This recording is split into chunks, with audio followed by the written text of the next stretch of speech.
you guys aren't using like note takers in your meetings, I think that's the biggest, like that's an easy win, a quick win, and something that adds immediate value. Welcome to a brand new episode of the M&A Mastermind Podcast presented by Cornerstone International Alliance. I'm your host, Nick Olsen. On this show, I get the opportunity to talk with the brightest minds in lower middle market M&A. Together, we discuss industry intelligence, deal management, shared successes, specialized expertise, and much more. If you serve the small to medium-sized business owner, this show will offer you tactics and insights you can use and implement now to become a master in M&A. Hello, everybody. Welcome to a brand new episode of the M&A Mastermind Podcast. Today's guest is Ivey Conefry, a trusted advisor on the AI leadership transformation team, where she helps executives harness AI to drive smarter work, stronger strategy, and greater creativity. She has over a decade of experience working and advising with CEOs, boards, and senior leadership teams. She brings a unique leadership background, having served in both the U.S. Marine Corps and Gulfstream Aerospace, and now as a senior advisor at YPO. Ivey has a reputation for creating high-trust environments where leaders move from uncertainty to clarity, unlocking time for innovation and strategic thinking. Today, we will explore how her expertise in AI and leadership can help you elevate your processes and performance in AI. Ivey, welcome to the show. How you doing today? I'm great, Nick. Thanks for having me. Yeah, this is not the first time we've met. And you had joined us as our keynote speaker at our in-person conference in Scottsdale, Arizona this past February.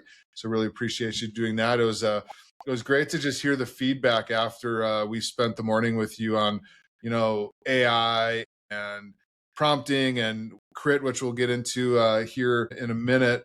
Yeah, just really appreciate, and there's just a lot of aha moments as we try to navigate, this very, uncertain but certainty of AI and what's coming and all that sort of good stuff. Absolutely. We had a great time. Where were we?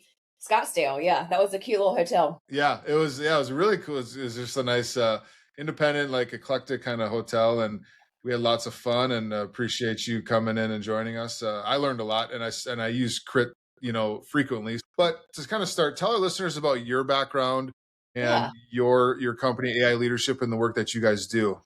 Yeah, absolutely. Well, first, I just want to make one clarifying statement.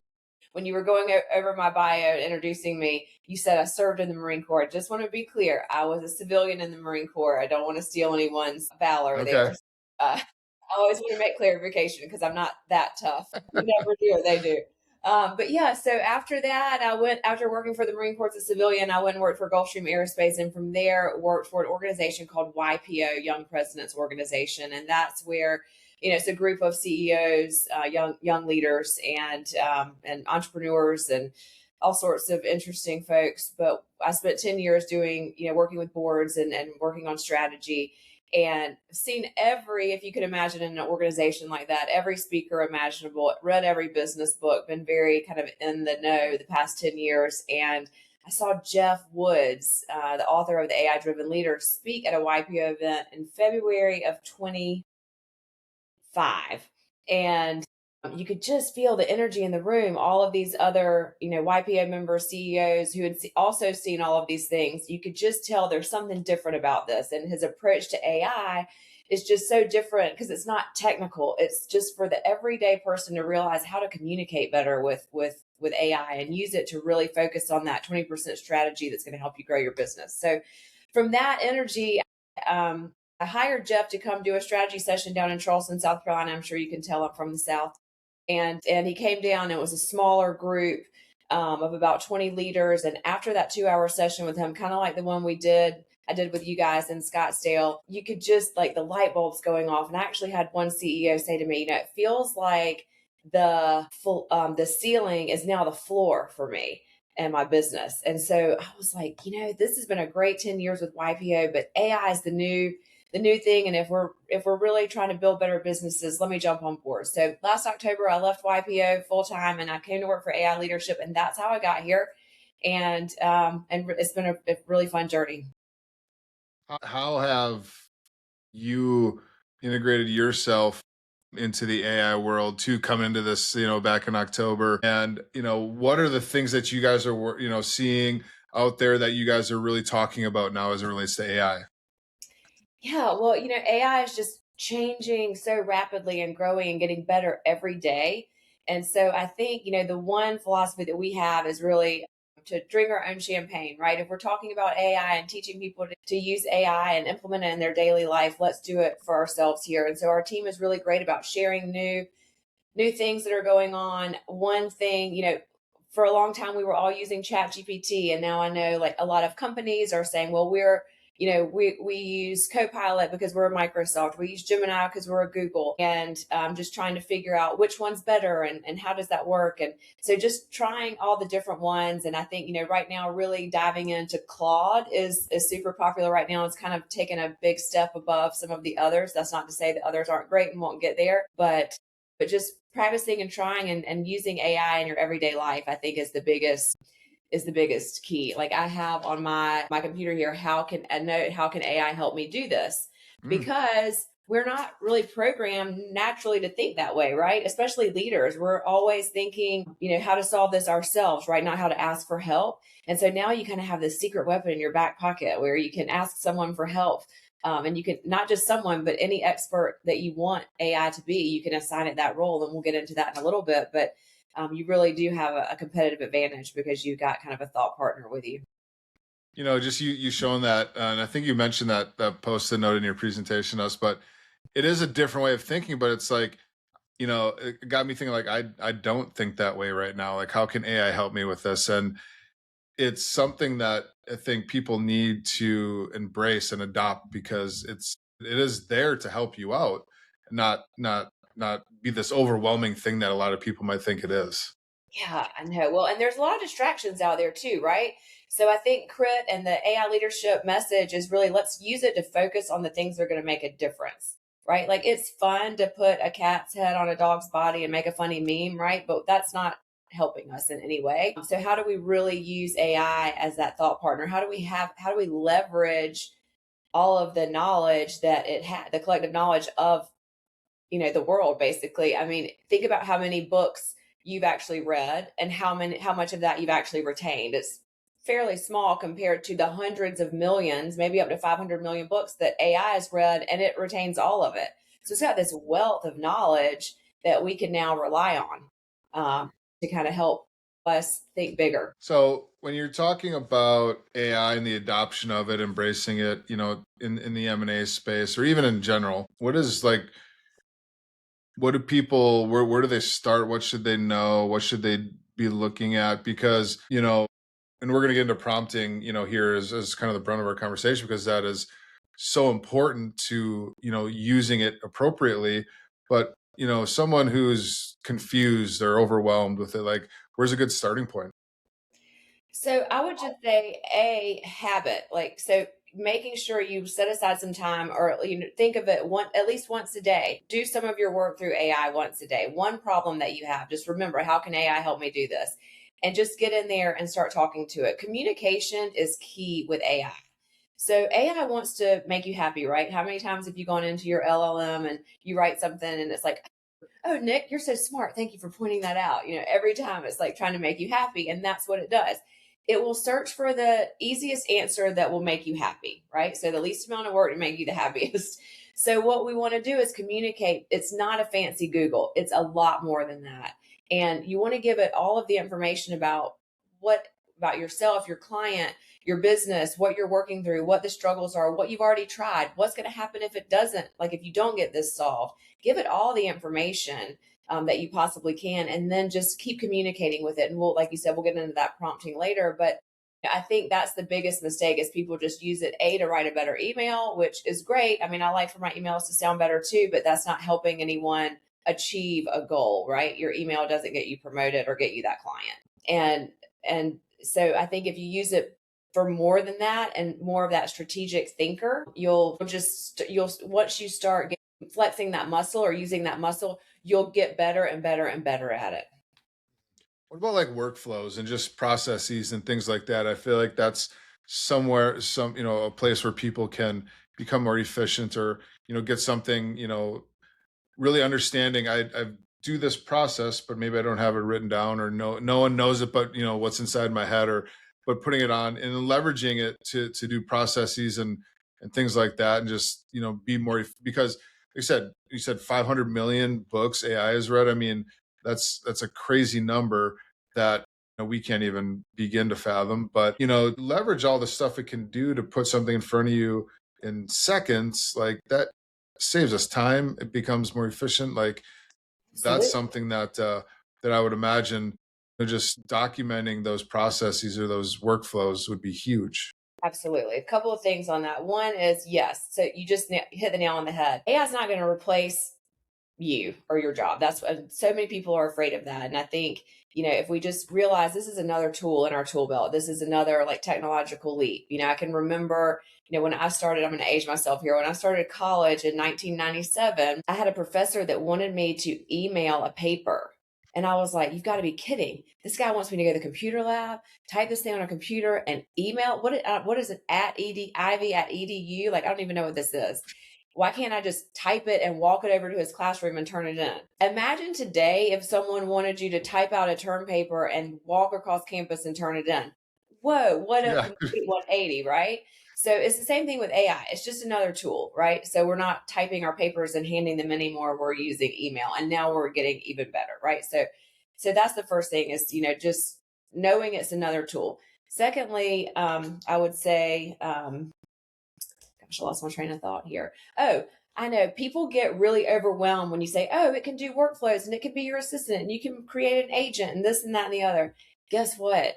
You don't have to be a prompt engineer to do that. Just ask it, whatever chat or Gemini or whatever you're using, just say, hey, I'd like to create a workflow, for this process. And then just talk to it. That's another great key. Like a lot of people are typing into it. Use your talk to text. You give Yeah. it way more context. You're not thinking about the structure. You're not thinking about grammar. You're not thinking about how it sounds. You're just telling it. It's going to get all that information.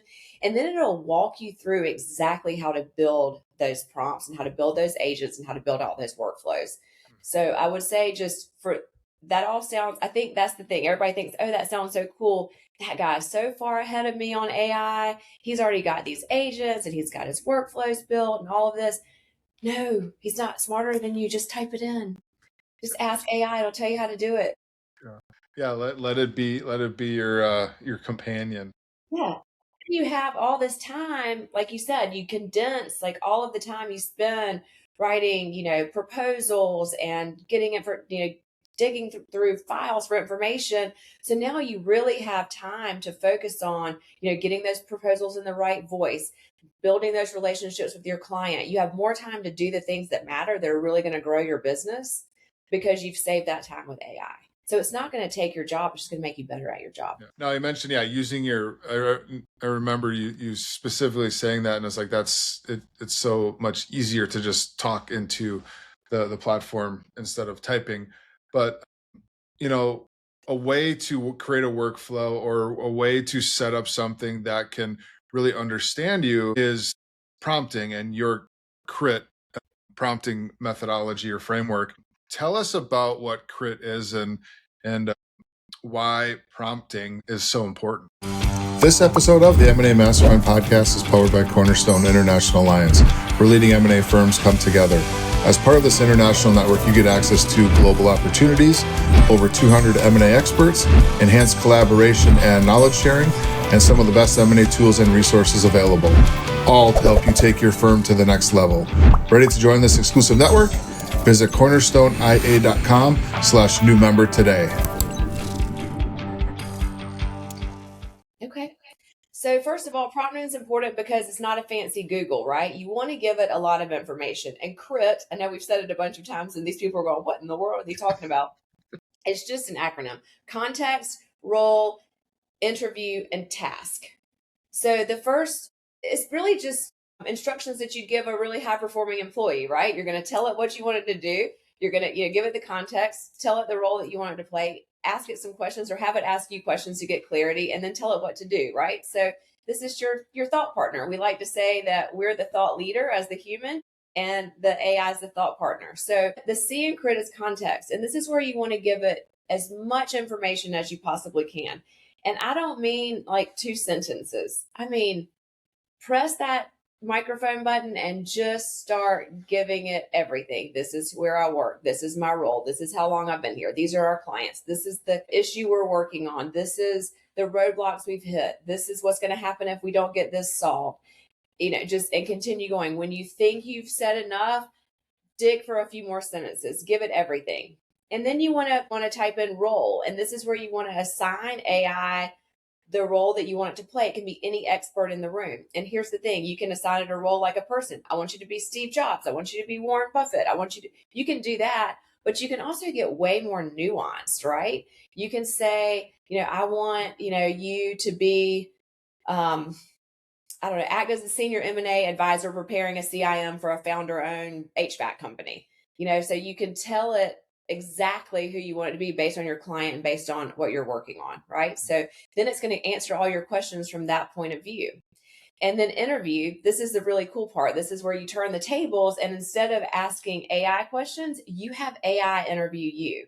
So you say, ask me one question at a time, up to 3 questions. And the reason I say it like that is one question at a time, because AI is going to get smarter after your answer and ask you a better question for the second one. Instead of just listing out 3 questions, it's like a conversation. Think about communicating with another person. And then I say up to 3 questions. You can say up to 5. I always put a limit on it. I normally get what I want out of 3 questions, because we don't have all day to sit here and have a back and forth with AI. It'll just continue to ask questions if you don't put kind of a stop there. So I always say 1 question at a time, up to 3 questions.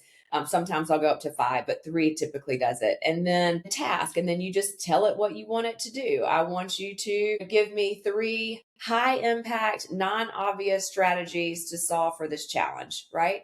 And so I say non-obvious and high impact, because again, like I said earlier, AI wants to give you the easiest answer that will make you happy. So if you say non-obvious, it's going to dig deeper into its knowledge. And I say high impact, I want it to be, the best it can possibly be. And then it's going to come back. Once you do that, you put that all in one text box, right? So it's not context enter, role enter. You put that all in one text box. And then once you send that up, it goes up to the big brain, it'll come back and ask you the question, and then you answer it, and then it asks you the other one, and then it'll come up with those strategies that you asked it to come up with. And I think this is the interesting part, where people aren't getting the most that they can out of it. This is where you really want to understand AI is not 100% right? You're the leader, is the partner. So at this stage, you want to look at what it spits out. And sometimes, I'm sure we all have, right? You look at it and you go, oh, that's not quite it. It's hallucinating, or it's kind of got it, but it's a little generic, or it kind of got it, but it missed the mark here. So just tell it that. Tell it one thing you really like about it, the things that you don't like about it, and something you'd want to change about each of the strategies, and it will come back with better answers. So just don't take it at face value. Like push it to be, to think harder and to give you better answers. And then when it comes back, then you can, this is really cool, then ask it to challenge itself and say, oh, are you sure? Is this the best you can do? I want you to pressure test your own ideas and let me know what's missing. What's something that we have pressure test it. Let's see what's going on here. And then it'll come back with something even better. So I think that prompting really gives, it's just like communication. And I think we've talked about this, like in a relationship, right? Communication is key. And so the more you give it, the better answers are going to be, the better thought partner it's going to be for you. Yeah. And I think setting up the foundation for what you want it to do and the role that it can play for you. And I love the fact that you ask it to ask you questions to better understand what you're thinking. And that's just a great way to basically package how you're going to prompt, AI to solve a problem for you, right? And this is a very organized, thoughtful, meaningful way to do that. And, you would recommend, correct me if I'm wrong, you have all these different things you want to do, and it's really starting the foundation of what you want to do with this methodology. Absolutely. I mean, I really use Crit for 95% of the things I use AI for. I mean, it's an amazing tool. I remember the first time I heard about it, my husband and I had actually been working. We had a challenge in our household or whatever. We'd been working through it, and we'd spend all night kind of sitting around, after dinner, talking about it and coming up with what we were going to do. And then I got on this call with Jeff, and he was going through Crit, showing YPO about Crit. And I texted him immediately. I was like, don't do anything with what we talked about. I think we were buying a car or something. I can't remember. I was like, don't do anything about what we were talking about. We need to, do this crit exercise. So like, it really does for anything. I mean, for, business and personal. I think, if you want to, build a recipe box for the week, or you want a new health plan, or, you want to actually build I built a GBT for my friend's husband so she could type in like, I want to go on vacation to Paris. How am I going to tell Scott? So it can be fun. It can be useful across the board for sure. Yeah. For the M&A advisor specifically, what are some practical ways in which they can apply crit in their workflows, where it can have the biggest impact for them? What are some examples that you've seen, that you've heard of, or that you've worked with people on to help them, in a meaningful way? Yeah, I mean, if you guys aren't using like note takers in your meetings, I think that's the biggest, like that's an easy win, a quick win, and something that adds immediate value. Because I use Fathom, for example, and every call I'm on, it gives me the recording, but I'm not going to go back and watch my calls, but it's a transcript, and there's an immediate to-do list, and who's supposed to do what, and who's responsible for what. So you have this beautiful meeting summary, this executive summary that you used to wait on your EA to give you 2 days after the meeting, right? But now it's right there as soon as the call is over, and exactly like what you need to do with this client, what they're asking for, what the next steps are. And then you can take that transcript and you can crit it, right? So you can take your transcripts if you're trying to get better at your communication, your outbound communication. Just put that transcript in there and say, hey, this is the call that I had. I need to send a follow up. Do the whole crit, and then it'll come up. Have it ask you questions. You want to tell it specifically about this client. Don't just put the transcript in there and say, hey, I had this call. Give me the what follow up email. Like, you want to give it all this information about who you were talking to, what you're trying to get out of this customer relationship, etc. And then it really helps with your communication that way. And that's a super easy win, but it's definitely help. I think it helps because you're in the client business, right? And so anything you can do to make those communications more personal, a quicker turnaround, and better, the better it is for you guys. Love that. What about the opposite? What are some of the biggest mistakes when prompting AI that you see people making today?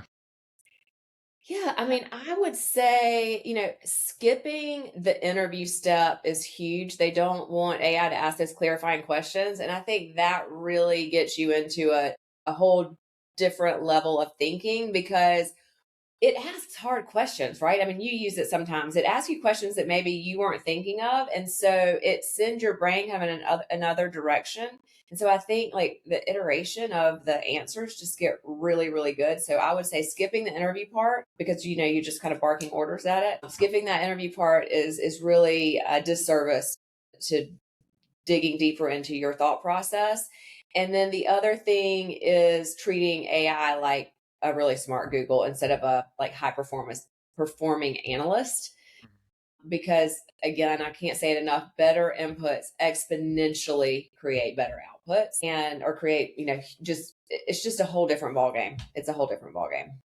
How do you think AI can help increase the speed and quality of marketing materials like teasers, sims, buyers lists, things like that, that are really something that our listeners, do on a daily basis, that, really will kind of get them to leverage these tools for them in these kind of mundane might not be the word, but like tedious, time consuming type of projects that they have to do for their deals? So, I mean, anything like AI is really great with information at scale, right? So if you're doing buyer research, or, summaries or interview preparations, your outbound communications, all of this can be done through AI. And the win is taking the hours of that first draft work and all of that, and really compressing it down into minutes, so that the advisors are now spending more time on judgment, their relationships, deal strategy, putting their energy toward the things that matter, and kind of just that tedious work, that you're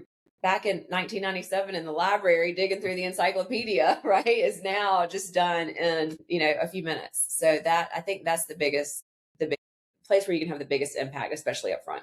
Yeah, the work, the research, the compiling, all that up front, get it in a spot where it can get you 85% of the way, Yeah. And And like when you say that, it's when we're talking about prompting, like a weak prompt would be like, write a CIM overview for this company, right? right.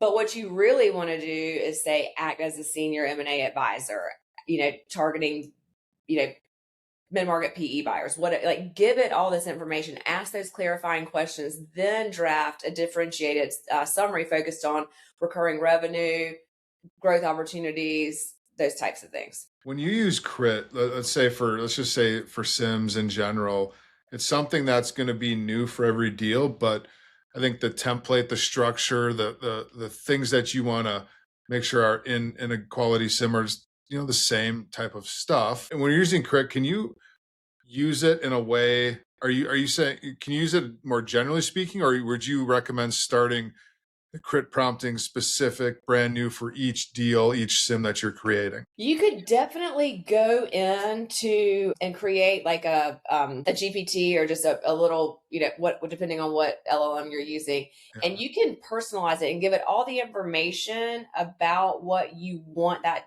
to look like, the things that you want in every single one.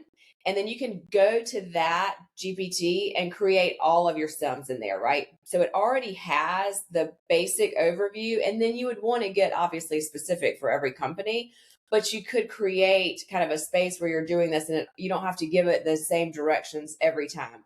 As long as those directions apply across the board, I'm sure there's certain, I don't know much about the ins and outs of what that looks like, but I'm sure that there's an overall structure and things that have to be in there and things that have to be, structured in a certain way. So you could set those rules up and then just run every client through that. But you want to give it that personal information for each client. Yeah. So yeah, you can use it as a framework, but also personalize it to each deal to make sure that, because I think, with Sims in particular, it's such an important document and it's very information intensive. Obviously, you're telling the story about the company you're representing. There's a lot of financial information in there, a lot of information about the business, and that's where you need to get that deep dive personalization for each one. But as you are doing it more and more and more in the same GPT, let's say, for example, structure is typically very, very similar. The last thing you want out of that is to be like, this thing doesn't look like a sim I would create or we have created in the past. Like, you want to avoid that. So I think keeping it together in the same GPT and using it, it'll get smarter, but also understanding your template, and generally speaking, I Just would upload imagine.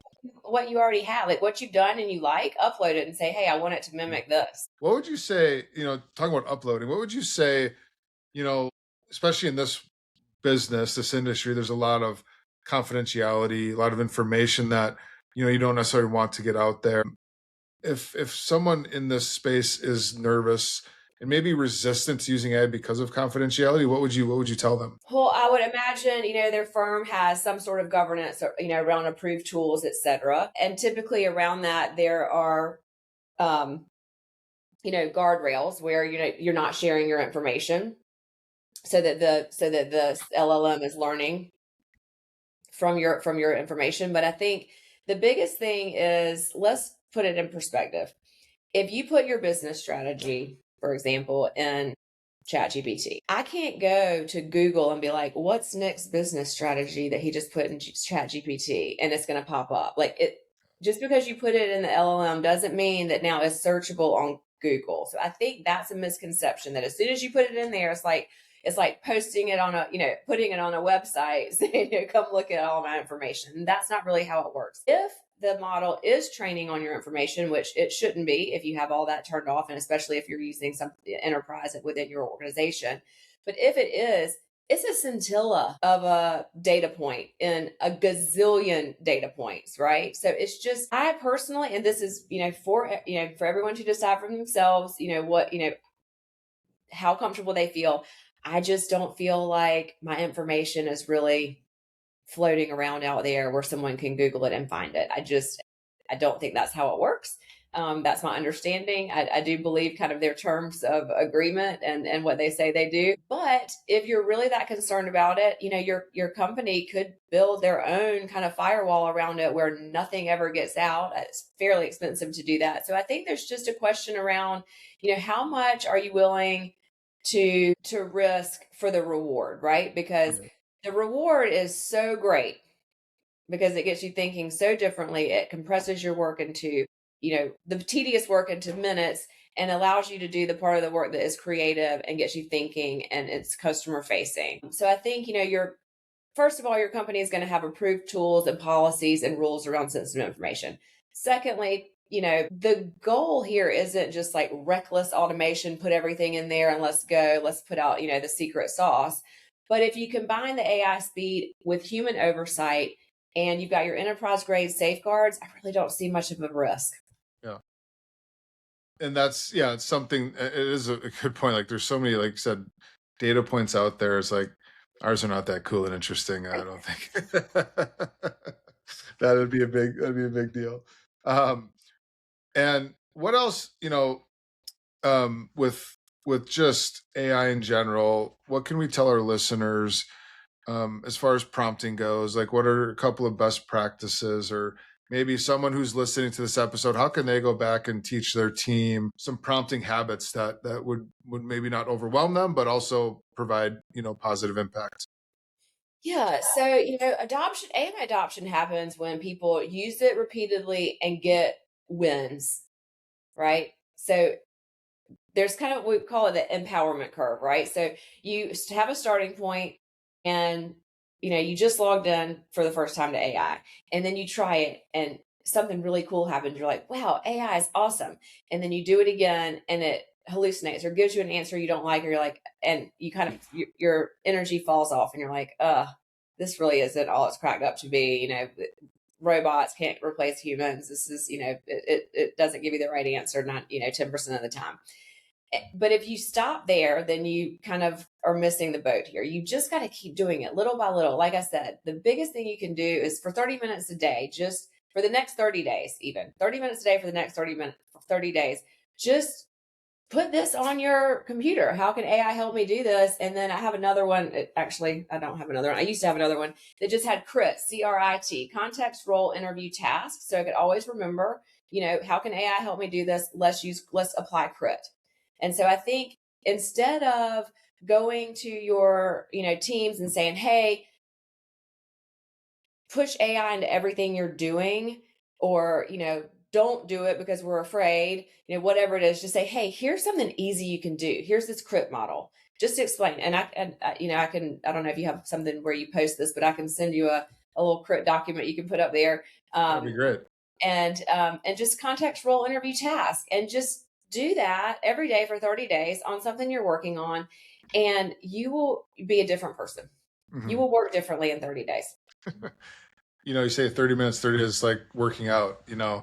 You're going to just set us, there's 24 hours in the day. You can set aside 30 minutes for exercising your AI and 30 minutes for just doing a general physical workout, right? And I'm going to go back I'm going to call back my 1997 email professor. Like, what if I was like, oh God, I'm not learning email. Or I'm going to have to practice my email for 30 minutes a day. Like, you're going to look back on this after 30 days and be like, wait, I told myself I had to practice this 30 minutes a day. Like, no, I'm not. But now it's just part of who I am. So yeah. And like anything else, the more you do it, the better you're going to get at it.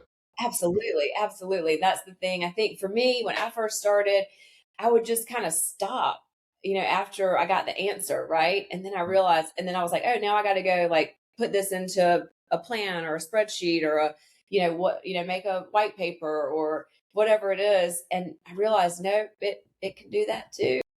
Like I said, once you think you're done, go another one or two steps further, or actually do one or two more things, and you'll be surprised at what the output is. Yeah, very cool. And then also, if you're working on different platforms or you have the ability to do that, I'll sometimes take information from ChatGPT and put it in Gemini and just say, hey, let me know what you think about this. Or, I'll tell Chat, like, give me the top 20% from this conversation. And I'll take that 20% and put it in Gemini and, work over there on it a little bit. or it'll come up with a really great plan. And then I'll go to Claude, because Claude is really good at building documents and spreadsheets and roadmaps. And so I'll drop the information in there and let Claude just build a beautiful document for me. You can even put in, your, company colors and logos. So you could make Claude can make you a deck in, a few minutes, completely branded. It's very cool. Yeah. So biggest takeaways from today's conversation, Ivey, add on to these, but, prompting is important, hugely important. Leverage the crit methodology. Make sure you're getting enough out of AI. Like I said, use it, leverage it, and keep pushing it, because it will have better outputs. Anything else I'm missing as far as, takeaways from our talk today? Yeah, a couple of things. One is I would talk to text if you can. If you're, if you have that ability to do that. I mean, even you can have the app on your phone, and if you're out for a walk, just talk to it. Or when you're sitting down, just practicing for your 30 minutes a day, practice talking to it, because you really do give it a lot more information that way. And I personally, Nick, think that we're probably not even going to be typing in the next 5 years. Like, I think everything's going to be talk to text, and like they're not going to even be teaching keyboard in school anymore. That's a good one. And then one more pro tip, if you're not super familiar with AI, and I told you to put crit all in one text box, if you press enter, it's just going to submit it. So to do spaces in your text box, if you hit shift return, it gives you the space. And every time I say that, there are always several people who are like, oh, just saved me 2 hours. Thank you so much. Shift return is my pro tip, and talk to text. Yeah. Because if you're doing that, it puts it all in one prompt instead of 4 different prompts. Because it doesn't understand 4 different, it is one prompt, right? Yeah. So if you put context and press enter, it'll just be like, oh, blah, blah, blah, blah, blah. And it'll like summarize what you said. Yeah, it's like, that's not what I want. So make sure it's all in one box. Shift return. I love it. Shift return. If there's anything you learned today in AI, shift return. Return. Thank you so much for joining the show today. Loved our conversation. Like back when we spent time in Scottsdale in person together, I learned a ton, and I'm adopting it, each and every day, and trying to put the 30 minutes a day into using AI. And I think, to your point, it's very, very important to just helps you understand it better, and you get better at anything you do, with time, effort, and energy, and prioritize it, because it is important, and it can help you guys, be more efficient and be superhumans, as we like to say. And it'll get you 85% of the way, and you take it across the finish line, right? So that's all we have for today's episode of the M&A Mastermind Podcast. Make sure to like, subscribe, comment, and share this episode with anybody you think might benefit from our conversation, as everybody could, because AI is everywhere right now. You can find all of our episodes at cornerstoneia.com/podcast. Make sure to subscribe wherever you find podcasts, and click that notification button to make sure you get notified every time a brand new episode airs, which is typically every Thursday morning. Ivey, thanks again. Appreciate everybody. Until next time. Thank you for joining us on this episode of the M&A Mastermind Podcast, and a special thank you to our presenting sponsor, Cornerstone International Alliance. If you enjoyed today's discussion, don't forget to like, share, and comment. We'd love to hear your thoughts. Make sure you hit that subscribe button so you never miss an episode. We'll be back next week with more insights, strategies, and real-life experiences to help you take your M&A game to the next level.